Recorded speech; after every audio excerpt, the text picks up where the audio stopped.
Let me ask you a question. What do you think?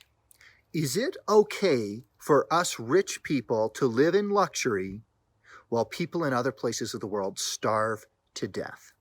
If you have the means to give your money to them, if you could pass it to them, is it okay for us to live in luxury while they starve? I want you to wrestle with that question, and I'm going to tell you about my own journey of wrestling with it. I grew up in, middle-class family. We always had enough. We were never rich. I always thought we had less than a lot of my peers. I lived in a pretty rich neighborhood where everybody had all the name brand clothes, and I thought all that stuff was really important, and I couldn't afford that name brand clothes. So I kind of saw myself as underprivileged a little bit, but honestly, we always had enough. We had a nice house. We had a decent vehicle. We went on vacations. We had enough clothes, whatever. So I kind of grew up that way. When I was an adult, that's when I started to become a Christian. And as an adult, I went to this Bible college called the John Paul II Bible College. I went to this Bible college and I learned that we are all called to be saints. And this is going to inform the rest of my judgment about this, right? If I'm supposed to be a saint, well, what is a saint? A saint is someone who lives their life for God. Well, what does God tell us to do? The Bible says that we're supposed to make love our aim, right? And it says that we can't love God if we don't love our neighbors. And so how are we supposed to love our neighbors? We're supposed to love our neighbors as ourselves. And so all this stuff would inform my judgment. But what happened was I hadn't thought too much about the way that I was spending my money. But as time went on, I went to the seminary. I was studying to be a Catholic priest. I was getting more educated. I left the seminary. But all this time I was like, I'm going to be a saint. I'm seeking sainthood. That is my goal in life. But what would happen is this. I would go and I would spend my money on luxury items. Say I would go to the movies with my friends. I was a young man, right? Or one of the things we like to do is we'd all go to Perkins. Perkins was this restaurant that we all liked to go to in Ottawa. And so, I'd be there with all my friends. We'd be having a beer. I'd be having this platter, right? The bill would come. It'd be like $30. And when it came time to pay the bill, I would think to myself, am I really loving my neighbor as myself? Because this wasn't even a meal that I needed. This was just a good time, and it cost me $30. See, at that time, I had a couple of sponsor kids with one of those overseas organizations. You know the organizations. My favorite one is Chalice, right? You can get a kid. You could sponsor someone in, say, Kenya or Tanzania or South America or Asia, whatever. You could sponsor this poor kid who otherwise wouldn't have the opportunity to go to school and get that daily meal, right? And you can sponsor this kid for like $35, $36 a month. I think it's up to $37 a month now. Right? Well, back then it was about $32 a month. That was like $1 a day. So if I dropped $30 on a meal at Perkins that I didn't need, I'd start wrestling with this because I'd be like, dude, I could have sponsored a poor kid in Africa for a month, but instead I selfishly chose to go to Perkins. Or I'd go to the movies, and especially if it wasn't a very good movie, right? I'd be kind of sitting there watching it, and I'd be having trouble getting into it because my mind would be wrestling with the fact that I could have sponsored a kid in Africa for 2 weeks for the cost of me being able to see this movie. And I started thinking, this must be wrong. I should be sharing my wealth with these poor people. And it was actually when I started dating the woman who's now my wife. Her name is Catherine, and she challenged me. She's like, Peter, you always talk this way. You realize this. You wrestle with this. You have this difficulty. Why don't you start doing something about it? So what I did was I created a luxury budget for myself. I said, fine. Here's the new deal.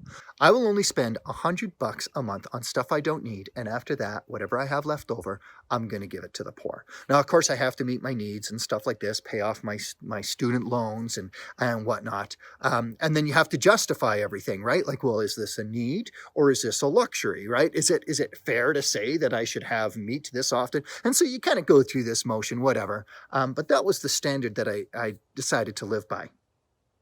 Where this really started impacting me was a while after getting married when I went on my first trip to Africa. I went there as a missionary. I was with a group called Renewal Ministries.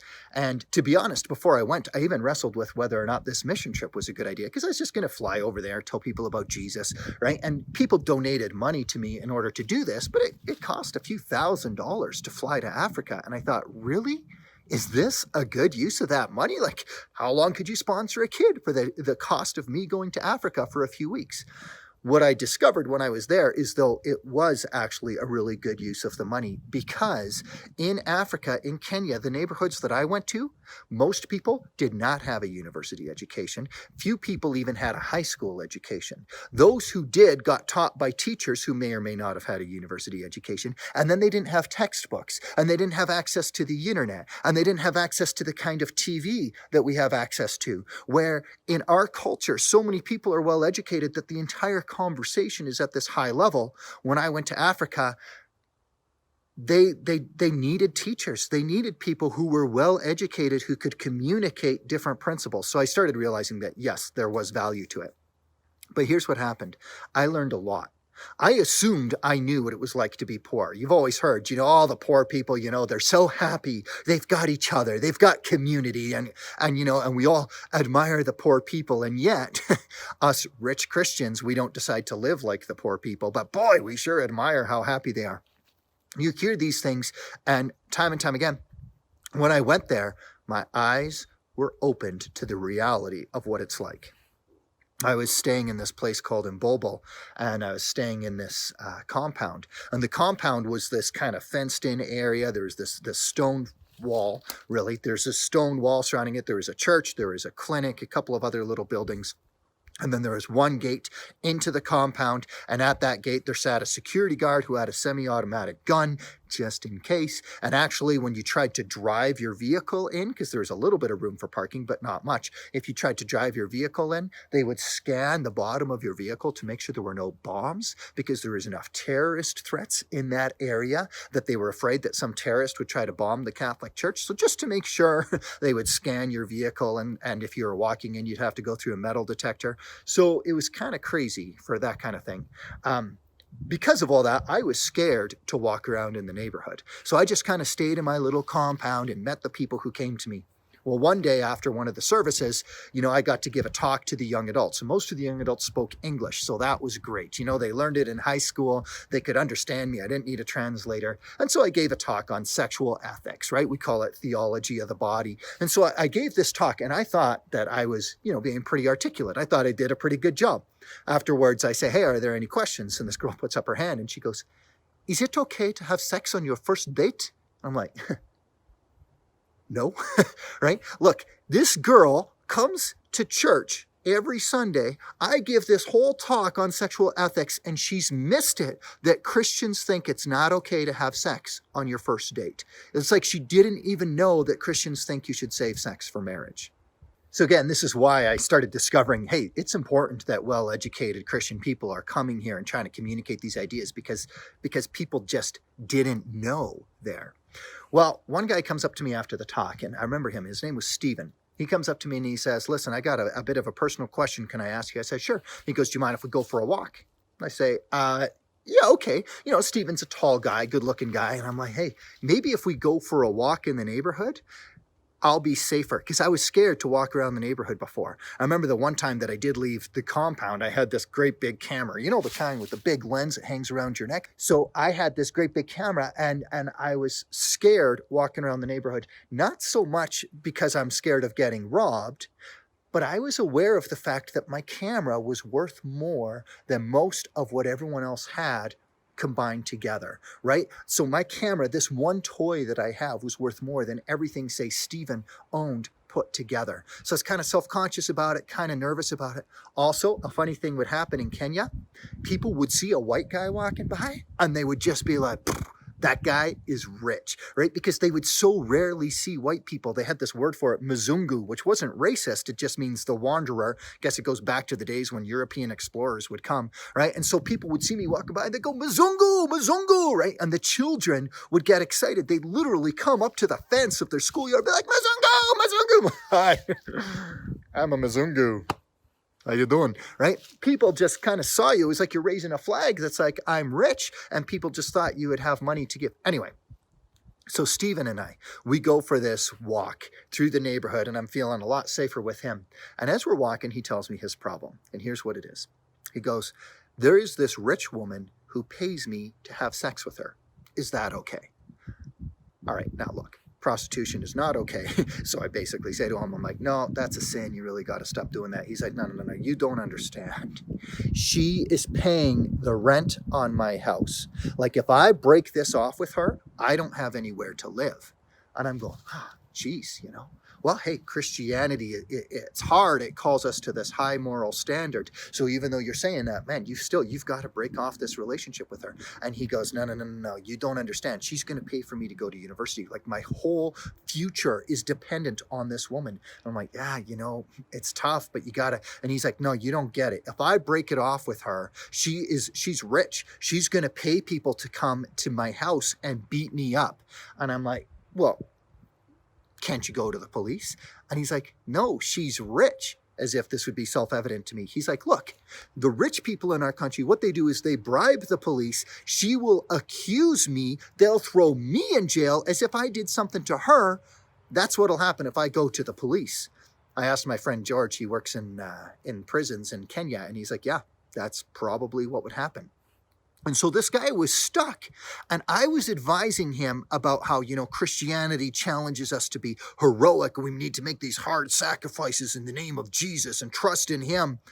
But the whole time I'm being convicted because as we're walking, I'm seeing the lifestyle of the people around me, and I'm wondering, here I am, a Christian missionary, talking about heroic love and trusting in God. Do I really believe that in light of the way these people are living? Am I living heroically, even self-sacrificially? We get to Stephen's house, and his house is just this little one-room deal with like an open doorway. There's not even a door on it, and the space in the room, just to give you context, his house is smaller than my child's bedroom in my mobile home outside Rocky Mountain House in Canada. Okay, so his whole house is smaller than my child's bedroom. And in his house, on the one side, there's this bunk bed. On the other side, there's this little shelf with about this much clothes stacked on it, right? Just a few outfits.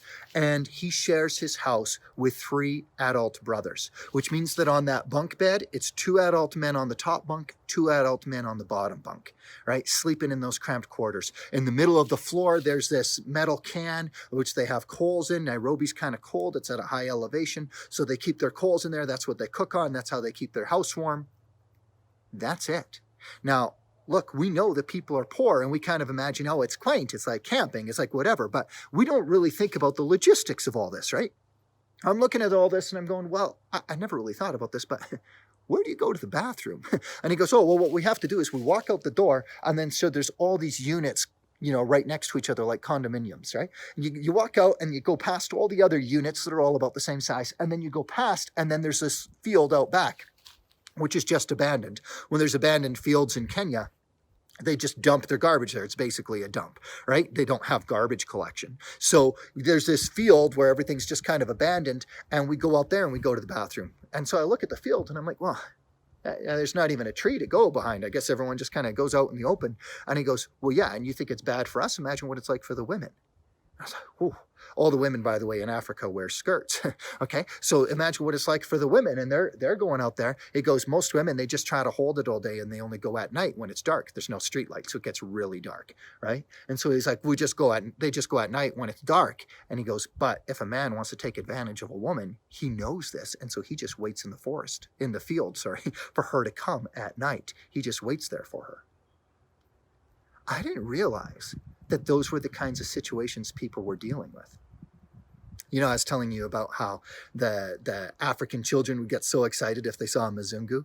Here's a funny story. I was staying in this town called Mpeketoni, and I was staying at this hotel, and I had the sense that we were close to the ocean. So I went to the guy who works at the hotel, and I said, hey, if I walk that way, will I get to the ocean? And he's like, no, it's too far. He goes, but if you walk that way, you can get to a lake with live hippos in it. And I was like, what? I could see like live hippos in the wild? This to me was so exciting. I'm a big wildlife enthusiast. I was already, the whole trip to Nairobi or to Kenya, I was planning at the end of this trip, I'm going to go on a little safari, just 4 hours, cost $100 and be a cheap one. Well, whatever. I'm going to go on this little safari. But I'm like, I can just walk down the road and see hippos in the wild. So I convinced my friend Chris, and we decided we're going to go for this walk. And we're still kind of nervous, right? Remember, I'm nervous. Everybody's looking, children running up to the fence, Mazungu, Mazungu. At one point, I did have my big camera on me. At one point, we see this tree with monkeys in it. I'm like, oh, monkeys. And I'm trying to get pictures. Monkeys, they're the little guys, right? These guys are hard to get photos of. They're constantly moving. People walking by were laughing at us, Mazungus taking pictures of monkeys. I feel like maybe that would be like if you saw someone who was clearly a foreigner in Canada and they're like, squirrel, squirrel, right? And try to get a photo of a squirrel. Anyway, as we're walking, suddenly these two kids come out of one of the yards and they start following us, right? And they're keeping a bit of a distance behind us. They're not coming too close, but they're so curious about these two Mzungus who are walking down their street. So these two kids, they start following us and they're keeping their distance, like I say, but they're talking and I can hear them and they're going like this. Hema, hema, hema, hema, hema, hema, hema. What are these kids doing, right? And so I turn around and I go like that. And the kids were a little freaked out by that. Turned out, I figured out what they were doing. They were imitating English, right? It's like when an English kid will be like, right? And we think we sound like we're speaking Chinese. These kids think that they sound like they're speaking English when they're like, hema, hema, hema, hema, hema, hema, hema, hema. So we get to the end of this road, right? And at the end of the road, all of a sudden, like the road just ends and there's this little dirt path going through the jungle, right? If you don't know Africa, Kenya is one of the countries, it's Kenya or Tanzania, like this is where the Lion King takes place. You know this because when you see elephants walking, you can see Mount Kilimanjaro in the background. It's probably Tanzania, but whatever. You can see it from both those countries. So that's the part of the world that we're in. There's baboons, there's lions, there's dangerous animals all over the place. And I come to the end of the road and now the path is going through the jungle. And I'm like, do we follow the path through the jungle? And then we hear this noise coming out of the jungle. And it's like, and I'm like, that's not a squirrel. Because I've seen squirrels and they don't make that noise, right? And I'm like, something is in that jungle. Are we seriously going to go in there? And so we talk and we say, look, here's what we're going to do. We'll walk a little bit into the jungle. We'll make sure we can see the road. And if we can't see the other side, we'll turn around. It turned out it was just a thin strip of jungle. So when we got halfway, we could see the other side. We could see the lake. And you know what was making the noise? The hippos. The hippos were in the water fighting each other. It was epic. I got my massive camera, like, right, wrestling or whatever you call the big jaw wrestling thing that hippos do. They're all doing it. I get my camera out, and as soon as I've got it up, they freeze. And even though I had a big camera, it looked like a photo of rocks in a lake. Like you could barely tell they were hippos because of the distance between us and them, which turns out was a good thing. Hippos are really dangerous. They kill more people than lions in Africa. I didn't know this stuff, right? If one of those comes running after you, they can run way faster than we can. Can you imagine? Right? Anyway. So I'm trying to get this video of these hippos and I keep failing to get the video, right? I'd video and I'd be like, those are hippos. I know they look like rocks. I'll try again in a minute, right? Pause, talk to my buddy. Now, look, we're not going anywhere near the water because I'm thinking to myself, there are hippos. This is Africa. What else lives in that water? Possibly crocodiles. And I'm like, I'm not going anywhere near that. Now there's this really cool boat that's there. It's all carved out of a single log and stuff. And so I'm looking at the boat and I'm like, I kind of want to check it out, but it's right on the shore. A crocodile could come out and eat me, right? And I remember these two kids who followed me. They're like, oh, right? And they're still with us. And so I'm like, man. And so I've got this video where I'm showing the hippos and I'm like, those are hippos. I know they look like rocks, but they're hippos. Here's a really cool boat over here. Here are two children that followed me. And back to the hippos. Those children better not go near the water because if they fall in, I'm not going after them. And a moment later, you hear this scream and a splash. And then I turned the camera off. You know what happened? The kids got into the canoe, or tried to. The canoe tipped. A kid fell in the water. I had to jump into this lake, grab the kid, and pull him out of the water. I'm like, Hema, come here. Hema. Oh, I'm short. Hema, you over here. Hema, let's go. Right? And I'm just going.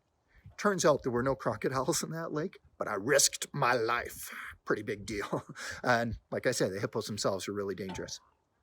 Anyway, all that is to say that the kids would be so excited when they would see Mzungus running around, right? They would follow us. They'd come to the fence. There was this one drive that we did. We were staying in a place called Malindi, but we were doing our mission in a place called Marafa. Now, Marafa was this really poor village, right? And it's small and there was no hotel. So that's why we had to travel back and forth to Malindi every day, where there is a hotel that's suitable for Mzungus. But as we would drive, these children would come running after our vehicle going, ciao, ciao. A lot of Italian tourists in that area, so they assumed we spoke Italian, right? Ciao, ciao, ciao, Bella. And we didn't know what they were doing, what this was about. When we would leave, they'd be even more enthusiastic. Ciao, ciao. One day we're doing our mission, and this carload of Italians comes by. And the Italians see us there and they're like, hey, we just want to, do you mind if we join you? And I'm like, absolutely, come have a seat. And you know, I remember this one beautiful blonde Italian woman. And I remember her sitting on the chair. And for some reason, one of these poor little black kids comes and crawls into her lap. And she's just got tears streaming down her face.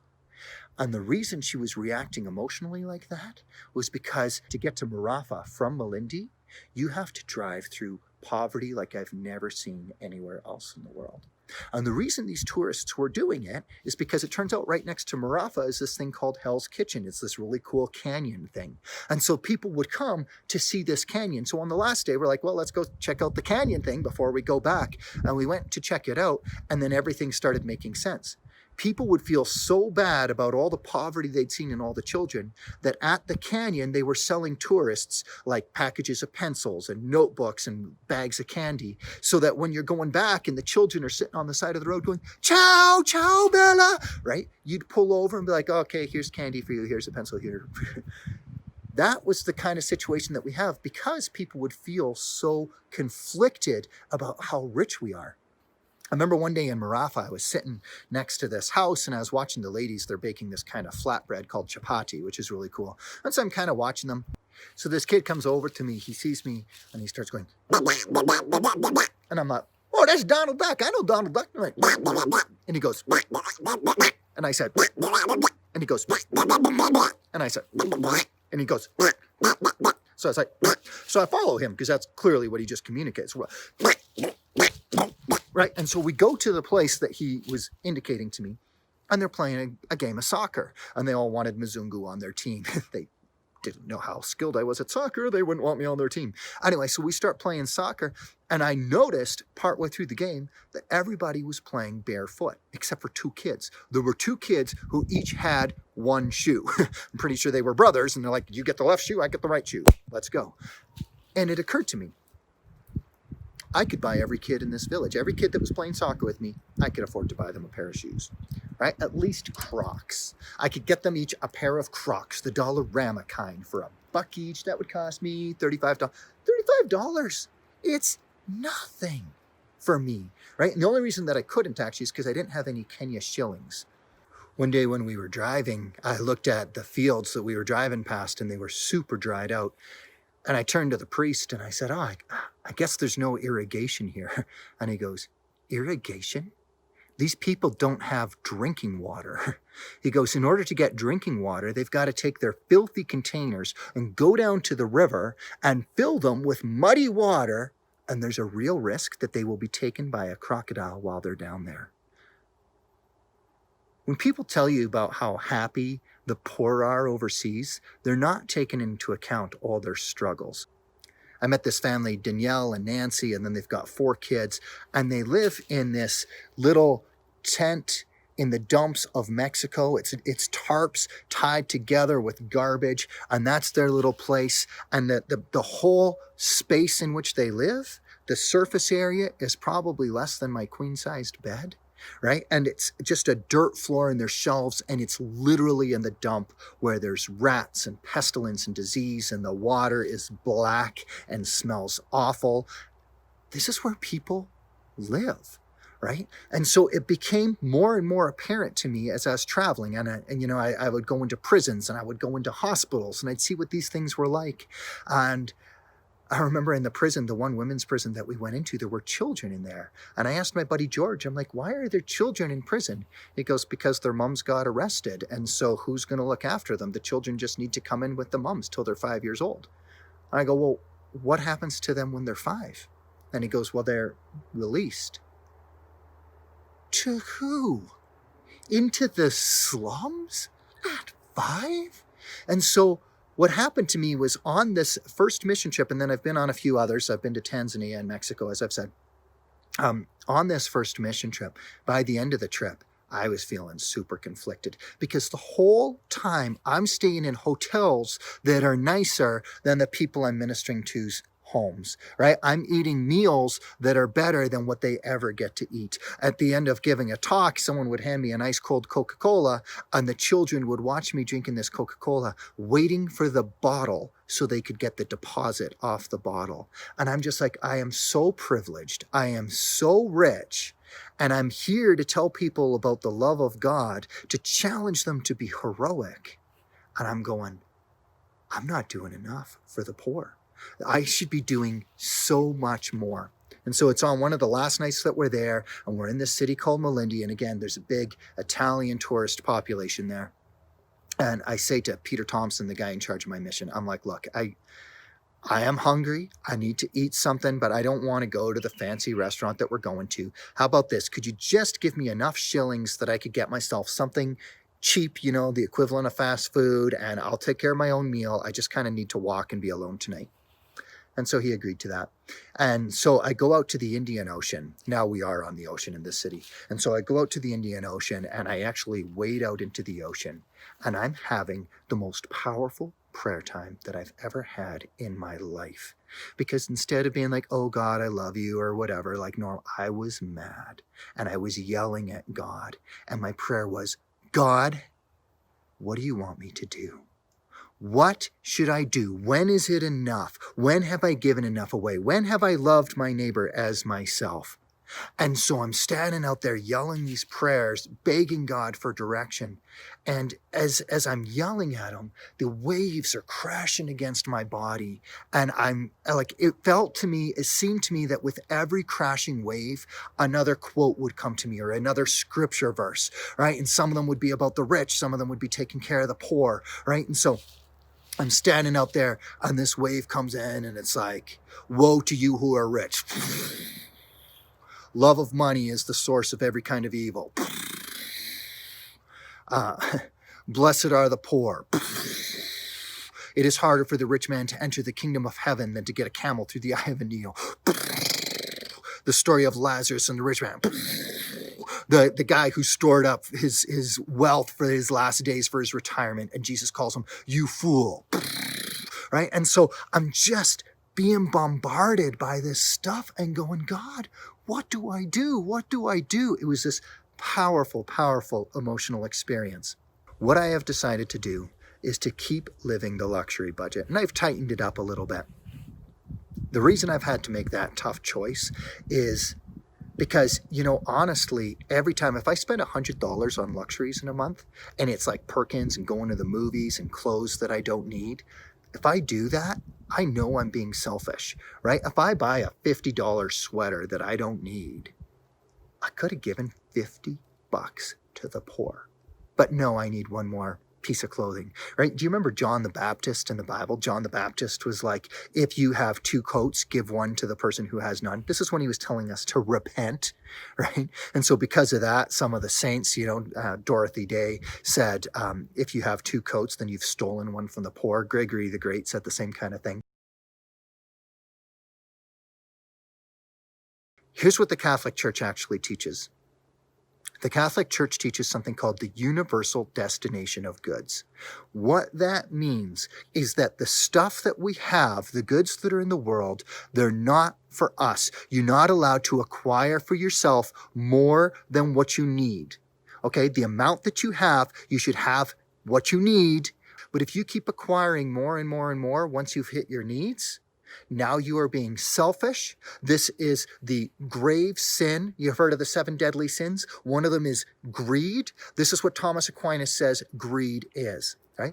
I didn't know this stuff. I hadn't heard this church teaching that we're not allowed to live in luxury, but we're not. The word luxury used to be like this bad word for people. If they said you were living in luxury, you'd be like, no, I'm not. And you'd get defensive. Now it's like, you're living in luxury. Congratulations. And we think this is a great thing. This is not the way people have seen it historically. The Catechism of the Catholic Church says, immoderate love of riches is incompatible with love of the poor. Jesus said it even stronger. He says, you cannot serve God and money. And before you dismiss this passage, before you water it down and be like, well, I don't serve money, listen to what he says next. Either you will love one and hate the other, or you will serve one and despise the other. You cannot serve God and money. So, I could say that if you're a Christian, then for the love of God, you should be living simply. Even if you're not a Christian, honestly, you might say, I don't accept Scripture as being a moral authority. So, all these passages about love of money is the root of every kind of evil, and I need to love my neighbor as myself. Maybe you don't accept that. Maybe you don't accept, Catholic Church teaching. So when I'm quoting the Catechism or these saints or doctors of the church or official church teaching that says you can't accumulate more than what you need, maybe you reject those authorities. But in my opinion, it is self-evident. It is self-evident that the ethical lifestyle would be to live simply so that others might simply live, as it said that Mother Teresa said. How do you do this? You need to make a practical plan. This is my challenge to you. Don't just have this resolution. Don't just watch this video or read some books or some quotes and be like, yeah, that would be a good thing. You need to have a plan. So make a plan and then stick to it. There are two parts that I want to challenge you to. Number one, live simply. Number two, give more. Okay. Number one, live simply. If, like me, you decide you want to create a luxury budget where now you have to measure every purchase you make and ask, is this a luxury? Is this a necessity? That, I think, is a great plan to make. You might decide that for your plan, you're going to downsize your home. You're going to forego that unnecessary renovation. You're going to start wearing secondhand clothes. You're going to start eating cheaper, right? Maybe a little less meat in your diet. When you live simply, it's not good just for the poor. It's also good for the environment because we stop consuming as much. Either way, make a plan to live more simply and then make a plan to give more. I can make your plan for you, make this really simple for you. Like I said, my favorite charity is Chalice, chalice.ca. Wherever your heart is, right? Whatever people you care about, maybe it's in your country, maybe it's overseas, wherever you want to give, start giving, start actually doing that with the excess money. I have experienced so much joy out of living simply. My family has experienced so much joy and satisfaction out of living simply. You cannot know the joy of living simply until you try it. We live in a society where everyone's always competing to see who's the richest, who's the wealthiest, who's got the nicest house, who's got the nicest car. And people talk about this as being a rat race. Let's get out of the race. Let's start living simply. And instead of having satisfaction at seeing all the things we've acquired, let's start having the satisfaction of seeing how much money we were able to give away last year. We are extremely blessed to live in Canada. We are extremely blessed to be so wealthy. Let's let that blessing be something that we share with others. God bless you.